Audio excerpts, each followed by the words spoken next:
Hello everyone, स्वागत है आपका हमारे यूट्यूब चैनल ग्लैंस एकेडमी पर।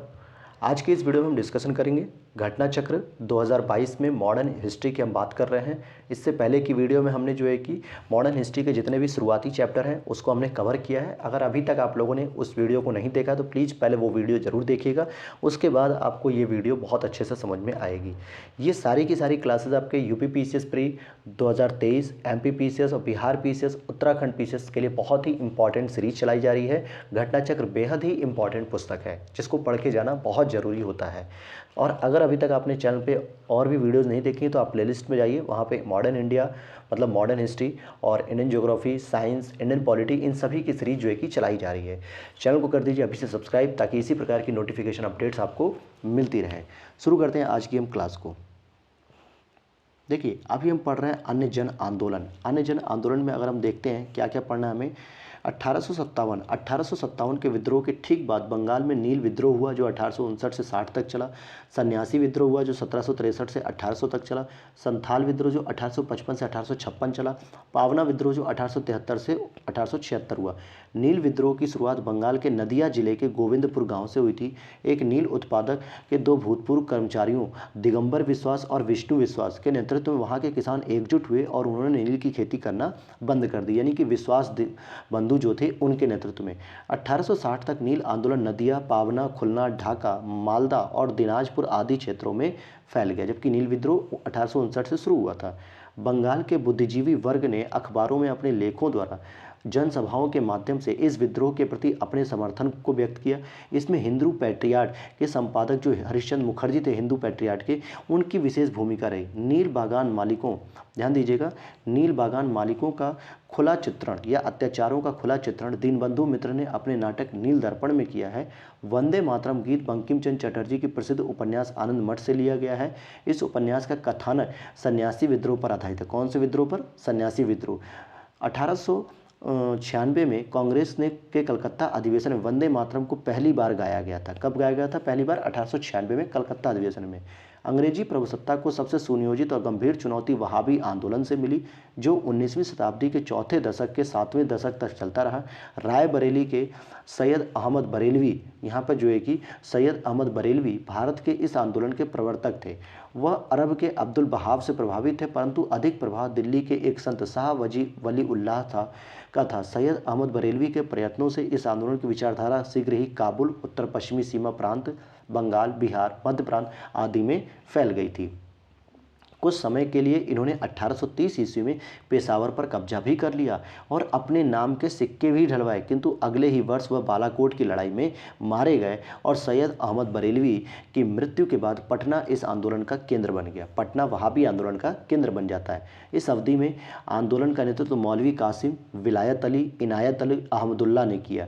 पटना के अतिरिक्त यह आंदोलन हैदराबाद, मद्रास, बंगाल, संयुक्त प्रांत और बंबई में भी इस आंदोलन की शाखाएं स्थापित की गई। वहीं अगला आंदोलन है कूका विद्रोह या कूका आंदोलन, जो बहावी आंदोलन से बहुत कुछ मिलता जुलता था। दोनों धार्मिक आंदोलन के रूप में प्रारंभ हुए थे, किंतु बाद में ये राजनीतिक आंदोलन के रूप में परिवर्तित हो गए, जिसका सामान्य उद्देश्य हो गया अंग्रेजों को देश से बाहर निकालना, उन्हें खदेड़ना।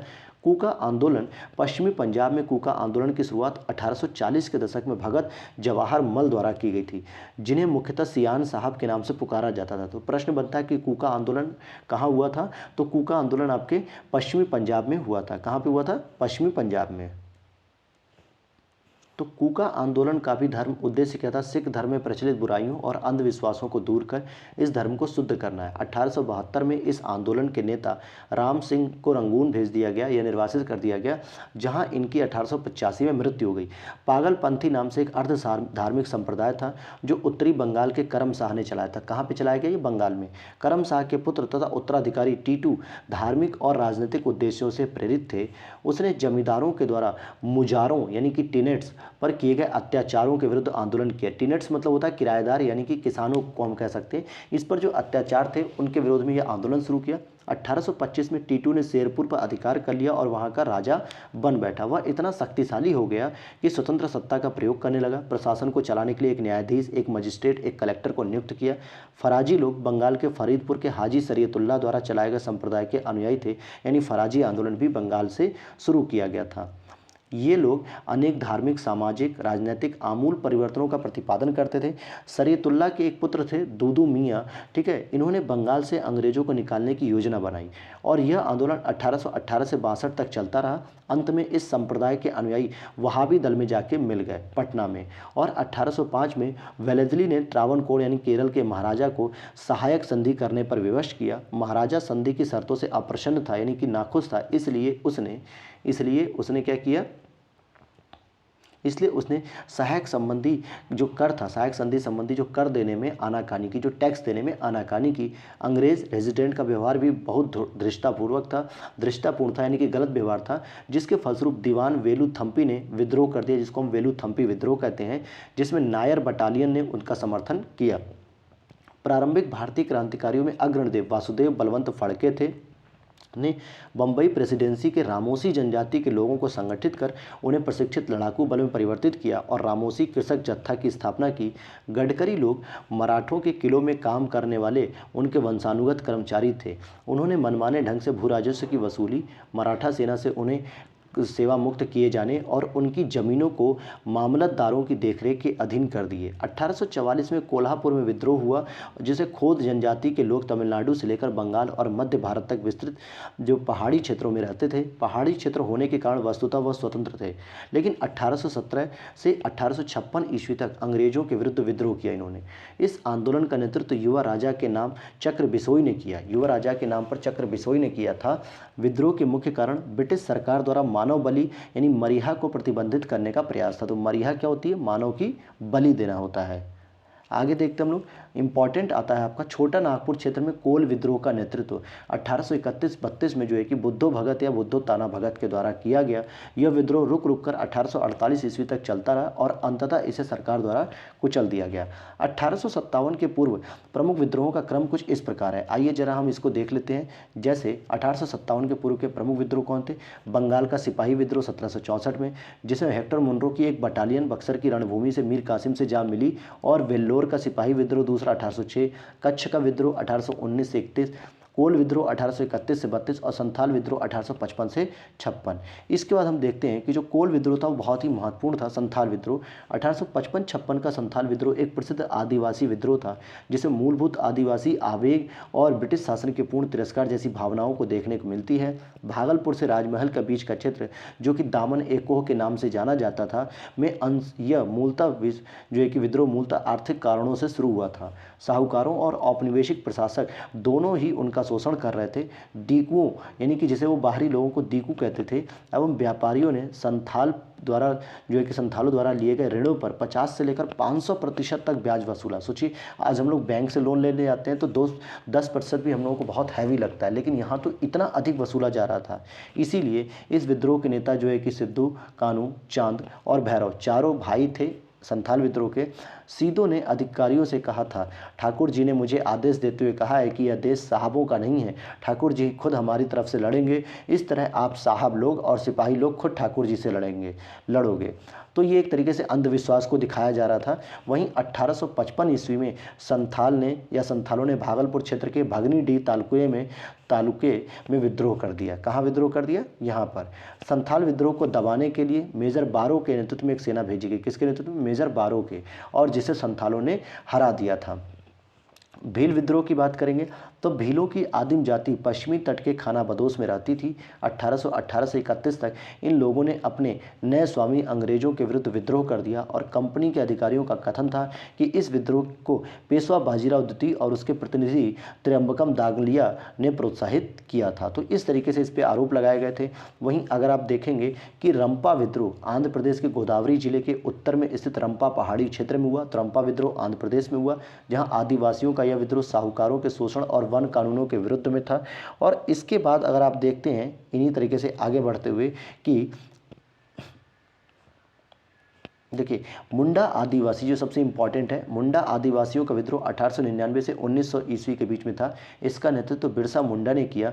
मुंडा जाति में सामूहिक खेती का प्रचलन था, लेकिन जागीरदारों, ठेकेदारों, बनियों और सूदखोरों ने सामूहिक खेती की परंपरा पर हमला बोला था। तो मुंडा जाति में क्या थी, सामूहिक खेती इंपॉर्टेंट थी। मुंडा सरदार 30 वर्ष तक सामूहिक खेती के लिए लड़ते रहे और इनका यह विद्रोह सरदारी लड़ाई के नाम से भी जाना जाता है, सरदारी लड़ाई के नाम से भी जाना जाता है। 1895 में बिरसा ने अपने आप को भगवान का दूत घोषित किया। मुंडा विद्रोह को उलगुलान यानी कि महान हलचल के नाम से भी जाना जाता है। यह विद्रोह इस अवधि का सर्वाधिक प्रसिद्ध आदिवासी विद्रोह है। पहली चीज आदिवासी विद्रोह है। मुंडों की पारंपरिक सामूहिक खेती वाली भूमि व्यवस्था खुटकट्टी, जिसको खुटकट्टी कहते हैं, या मुंडारी की जमींदारी या व्यक्तिगत भू स्वामित्व वाली भूमि व्यवस्था में परिवर्तन के विरुद्ध मुंडा विद्रोह की शुरुआत हुई। लेकिन कालांतर में बिरसा ने इसे धार्मिक राजनीतिक आंदोलन का रूप प्रदान किया और इनको जगत पिता धरती आबा कहा जाता है।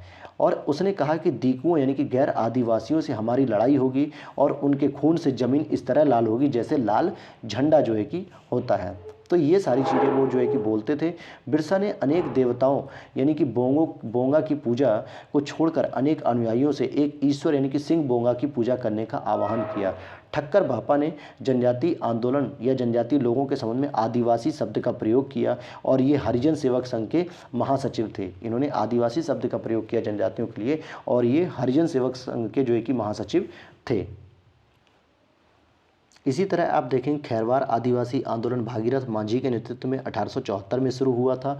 वहीं आगे हम देखेंगे मोपला विद्रोह जो है कि केरल के मालाबार क्षेत्र में वर्ष 1921 में हुआ था। ये कुछ महत्वपूर्ण विद्रोह हैं जिसको आपको याद रखना चाहिए।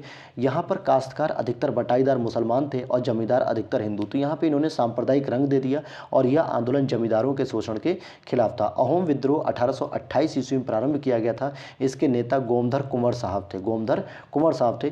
ताना भगत आंदोलन का प्रारंभ उरांव आदिवासियों के मध्य 1900 जो है कि मध्य वर्ष 1914 में छोटा नागपुर में हुआ था, यानी कि झारखंड में मुख्य रूप से। और इस आंदोलन के नेतृत्व करता जो थे जतरा भगत, बलराम भगत और देवमेनिया भगत आदि थे। वहीं अगले प्रश्न को देखें, अगले टॉपिक को, कि महात्मा गांधी और उनकी विचारधारा से प्रभावित होने वाले पहले जनजातीय नेता जदो नांग थे। वे मणिपुर के नागा जनजाति के अग्रणी स्वतंत्रता सेनानी थे। आइए इससे संबंधित कुछ एमसीक्यूज को भी हम सॉल्व करेंगे जो आपके आने वाले प्रश्नों में बहुत ही इंपॉर्टेंट होंगे, आगे वाले प्रश्नों में या पेपर में। पहला प्रश्न है आपका,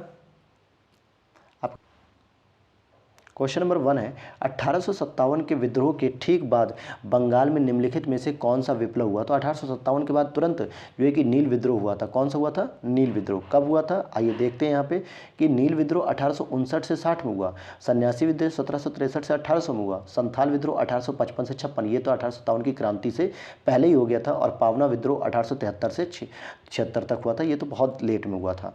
तो इस तरीके से हमने ये पूरी चीज़ों को रिवीजन कर रहा है यहाँ पे रिपीट, तो हम लोगों ने अभी पढ़ लिया है पूरा, तो ये पूरा रिपीट करने की जरूरत नहीं है। नील कृषकों की दुर्दशा पर लिखी गई पुस्तक नील दर्पण के लेखक कौन थे? तो दीनबंधु मित्र थे, दीनबंधु मित्र साहब थे। प्रसिद्ध नील दर्पण जिसमें इंडिगो की खेती यानी नील की खेती करने वाले किसानों के दमन का चित्रण किया गया, इसकी रचना किसने की थी? दीनबंधु मित्र साहब ने की थी। अगला प्रश्न, नील दर्पण नाटक का लेखक कौन था? ये फिर से रिपीट हो रहा है प्रश्न, दीनबंधु मित्र थे। फिर नेक्स्ट प्रश्न है आपका, निम्नलिखित में से किस कारण से भारत में 20वीं शताब्दी के आरंभ में नील की खेती का ह्रास हुआ? नील के उत्पादकों के अत्याचारी आचरण के प्रति काश्तकारों का विरोध, या नई खोजों के कारण विश्व बाजार में इसका अलाभकर होना, नील की खेती का राष्ट्रीय नेताओं द्वारा विरोध किया जाना, उत्पादकों के ऊपर सरकार का नियंत्रण। तो बी ऑप्शन इस करेक्ट हो जाएगा, क्योंकि नई खोज के माध्यम से नीले रंग का प्रयोग कर लिया गया था, नीला रंग ढूंढ लिया गया था, बनाया गया था। तो अब नील की खेती का प्रयोग बहुत ही कम किया जाने लगा, जिससे इसका जो उत्पादन था वो लगातार गिरता जा रहा था। क्वेश्चन नंबर 6 देखते हैं, वंदे मातरम गीत किसने लिखा था? वंदे मातरम गीत जो है कि आपके बंकिम चंद्र चटर्जी साहब ने आनंद मठ में लिखा था। और आनंद मठ पे जो है कि कौन सा विद्रोह की चर्चा की गई है? सन्यासी विद्रोह पे। वंदे मातरम गीत बंकिम चंद्र चटर्जी के द्वारा आनंद मठ से लिखा गया है और यह उपन्यास का कथानक सन्यासी विद्रोह पर आधारित है। ठीक है। और 1896 में कांग्रेस के कलकत्ता अधिवेशन में से पहली बार गाया भी गया था। आनंद मठ जो उपन्यास है इसकी कथा वस्तु क्या है? सन्यासी विद्रोह है। कौन सी विद्रोह है? सन्यासी विद्रोह। निम्नलिखित विद्रोहों में से किसको बंकिम चंद्र चटर्जी ने अपने उपन्यास आनंद मठ में उल्लेखित किया है? तो सन्यासी विद्रोह को जो है कि इन्होंने उल्लेखित किया है। क्वेश्चन नंबर नेक्स्ट है, अपनी कृतियों द्वारा सन्यासी विद्रोह पर चर्चा किसने की है? अपनी कृतियों द्वारा सन्यासी विद्रोह को ख्याति किसने प्रदान की है? तो बंकिम चंद्र चटर्जी जो है कि आनंद मठ के माध्यम से इन्होंने इस आंदोलन पे बहुत फोकस किया है। बंकिम चंद्र चटर्जी के प्रसिद्ध उपन्यास आनंद मठ का कथानक क्या है? सन्यासी विद्रोह। आप देखेंगे इतनी बार ये प्रश्न रिपीट हो चुका है कि अब आपको यहाँ से पढ़ने के बाद आपका ये प्रश्न गलत नहीं होगा। यही तो खास बात है दोस्तों घटना चक्र की। अब देखेंगे यूपी पीसीएस प्री 2017 में एक प्रश्न है, पावना विद्रोह, दक्कन का किसान, सन्यासी विद्रोह और कोल विद्रोह। आप यहाँ देखेंगे कि न तो सन्यासी विद्रोह की डेट सही है, न कोल विद्रोह की डेट सही है, तो आखिर हम किसे माने कि सुमेलित नहीं है। ठीक है, तो आप आइए यहाँ पर, पावना विद्रोह 1873-76, दक्कन किसान विद्रोह 1875, सन्यासी विद्रोह 1763 से 1800, कोल विद्रोह 1831-32। तो यहाँ पे 2 ऑप्शन गलत थे, इसलिए यहाँ पे स्टार बनाया गया था। मुंगेर के बहरिया ताल विरोध का उद्देश्य क्या था? बकास्त भूमि की वापसी की मांग की जा रही थी, यही ए ऑप्शन इस करेक्ट हो जाएगा। क्वेश्चन नंबर 13 है, 19वीं शताब्दी के दौरान होने वाले वहाबी आंदोलन का मुख्य केंद्र क्या था? बाद में पटना हो जाता है। कौन सा हो जाता है? पटना। पटना जो है कि इसका मुख्य केंद्र होता है। क्वेश्चन नंबर 14 अगर हम देखें, कूका आंदोलन किसने संगठित किया था? तो गुरु राम सिंह ने किया था। और कूका आंदोलन मुख्य रूप से कहाँ पे हो रहा था? पंजाब में होता था। पंजाब में कूका आंदोलन शुरू किया गया वहाँ पे। अगला प्रश्न, कूका आंदोलन की नींव पड़ी थी पंजाब में। सही ऑप्शन हो गया पंजाब। आरओ 2017 में पूछा गया प्रश्न। पागलपंथी विद्रोह जो गोमदर अहोम साहब ने किया था, तो पागलपंथी विद्रोह जो है कि वो गारो खासी जयंतिया जो पहाड़ी थी, तो वहाँ पे गारों के द्वारा किया जाता मेघालय के रेंज में। पागलपंथी भी एक अर्ध धार्मिक, अगर आप देखेंगे, एक अर्ध धार्मिक संप्रदाय था। पागलपंथी भी एक अर्ध धार्मिक संप्रदाय था। तो आप यहाँ देख सकते हैं जो है कि ये कैसा संप्रदाय था? एक तरीके से पागलपंथी एक अर्ध धार्मिक संप्रदाय था। यह वस्तुतः गारो जनजाति से संबंधित विद्रोह था। उत्तरी बंगाल के करमशाह ने चलाया था। करमशाह के पुत्र उत्तराधिकारी टीटू धार्मिक और राजनीतिक उद्देश्यों से प्रेरित थे। तो इन लोगों ने क्या किया? जमींदारों के द्वारा जो मुजारों पर किए गए अत्याचार थे, उनके विरोध में ये आंदोलन शुरू कर दिया गया था। आगे चलते हैं, पागल पंथ की स्थापना किसने की थी? तो करमशाह ने की थी। युवा बंगाल में जो है कि करमशाह के द्वारा किया गया था ये। नेक्स्ट क्वेश्चन है, निम्नलिखित में से कौन फराजी विद्रोह के नेतृत्व करता थे? यानी फराजी विद्रोह के तो दादू मियाँ थे। कौन थे? दादू मियाँ थे। फराजी कौन थे? यहाँ पे फिर से पूछा गया कि फराजी कौन थे? तो हाजी शरीयतुल्लाह के अनुयायी थे। दादू मियाँ के अनुयायी नहीं थे, हाजी शरीयतुल्लाह के अनुयायी थे। दादू मियाँ तो उसके नेतृत्व करता हो गए थे बस आगे चल के। क्वेश्चन नंबर 20 है कि वेलुथम्पी ने अंग्रेजों के विरुद्ध निम्नलिखित आंदोलन जो किया था, उसका नेतृत्व कहाँ से किया गया था? तो केरल में। केरल में जो है कि वेलुथम्पी ने अंग्रेजों के विरुद्ध जो है कि किया था। और त्रावणकोर, जैसे 1805 में वेलेस्ली ने त्रावणकोर केरल के महाराजा को सहायक संधि करने पर विवश किया। महाराजा संधि की शर्तों से अप्रसन्न था और इसलिए उसने सहायक संधि संबंधी जो टैक्स था उसे देने में आनाकानी की और यह धन बकाया होता चला गया। आगे चल के रेजिडेंट जो थे अंग्रेज, उनके जो है कि व्यवहार भी बहुत खराब था और जिसके फलस्वरूप दीवान वेलुथम्पी ने विद्रोह कर दिया, जिसमें नायर बटालियन ने उनका समर्थन किया था। क्वेश्चन नंबर 21 है, महाराष्ट्र में रामोसी कृषक जत्था किसने स्थापित किया था? तो वसुदेव बलवंत फड़के ने जो है कि इसकी स्थापना की थी।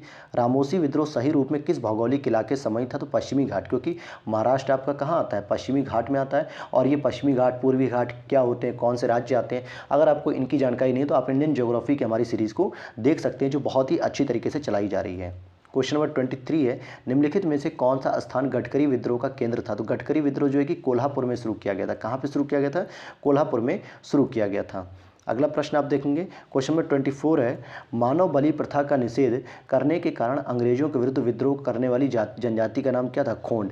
जो खोंड जनजाति थी, इन्होंने मानव बलि प्रथा थी, जब इसका अंग्रेजों ने जो है कि क्या किया? प्रतिषेध कर दिया, निषेध कर दिया कि अब मानव बलि नहीं की जाएगी। तो इसके विरोध में खोंड जनजाति, जो मुख्य रूप से तमिलनाडु में पाए थे, खोंड जनजाति के लोग तमिलनाडु से लेकर बंगाल और मध्य भारत तक विस्तृत पहाड़ी क्षेत्र में रहते थे। तो यहाँ पर जो है कि विस्तृत पहाड़ी क्षेत्र में रहने के कारण ही ये स्वतंत्र थे, क्योंकि पहाड़ी क्षेत्रों पर अंग्रेजों का जो नियंत्रण था वो बाद में हुआ, इसलिए। और जो मरीहा, यहाँ पे मानव बलि जो मरीहा थी, इसको जब प्रतिबंधित कर दिया अंग्रेजों ने, तो इनके विरुद्ध में जो है कि इन्होंने क्या किया? आंदोलन कर दिया, खोंज विद्रोह या खोंदो विद्रोह कहते हैं इसको। कोल विद्रोह 1831-32 का नेतृत्व किसने किया? तो बुद्धो भगत, ताना भगत, ये जो 2 भाई थे, इन्होंने जो मुख्य रूप से छोटा नागपुर पठार जो झारखंड का क्षेत्र था, वहाँ पे इस विद्रोह का नेतृत्व किया।